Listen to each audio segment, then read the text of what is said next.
मनुष्य की कीमत। लोहे की दुकान में अपने पिता के साथ काम कर रहे एक बालक ने अचानक ही अपने पिता से पूछा, पिताजी, इस दुनिया में मनुष्य की क्या कीमत होती है? पिताजी एक छोटे से बच्चे से ऐसा गंभीर सवाल सुनकर हैरान रह गए। फिर वे बोले, बेटे, एक मनुष्य की कीमत आंकना बहुत मुश्किल है, वो तो अनमोल है। बालक, क्या सभी उतना ही कीमती और महत्वपूर्ण है? पिताजी, हाँ बेटे। बालक कुछ समझा नहीं, उसने फिर सवाल किया, तो फिर इस दुनिया में कोई गरीब तो कोई अमीर क्यों है? किसी की कम रिस्पेक्ट तो किसी की ज्यादा क्यों होती है? सवाल सुनकर पिताजी कुछ देर तक शांत रहे और फिर बालक से स्टोर रूम में पड़ा एक लोहे का रॉड लाने को कहा। रॉड लाते ही पिताजी ने पूछा, इसकी क्या कीमत होगी? बालक, 200 रुपए। पिताजी, अगर मैं इसके बहुत से छोटे छोटे कील बना दूं तो इसकी क्या कीमत हो जाएगी? बालक कुछ देर सोचकर बोला, तब तो ये और महंगा बिकेगा, लगभग 1000 रुपए का।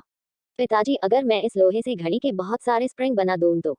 बालक कुछ देर गणना करता रहा और फिर एकदम से उत्साहित होकर बोला, तब तो इसकी कीमत बहुत ज्यादा हो जाएगी। फिर पिताजी उसे समझाते हुए बोले, ठीक इसी तरह मनुष्य की कीमत इसमें नहीं है कि अभी वो क्या है, बल्कि इसमें है कि वो अपने आप को क्या बना सकता है। बालक अपने पिता की बात समझ चुका था। फ्रेंड्स, अक्सर हम अपनी सही कीमत आंकने में गलती कर देते हैं। हम अपनी प्रेजेंट स्टेटस को देखकर अपने आप को वैल्यूलेस समझने लगते हैं। लेकिन हमें हमेशा अथाह शक्ति होती है। हमारा जीवन हमेशा संभावनाओं से भरा होता है। हमारी जीवन में कई बार स्थितियां अच्छी नहीं होती है, पर इसे हमारी वैल्यू कम नहीं होती है। मनुष्य के रूप में हमारा जन्म इस दुनिया में हुआ है, इसका मतलब है हम बहुत स्पेशल और इम्पोर्टेंट हैं। हमें हमेशा अपने आप को इम्प्रूव करते रहना चाहिए और अपनी सही कीमत प्राप्त करने की दिशा में बढ़ते रहना चाहिए। All the best.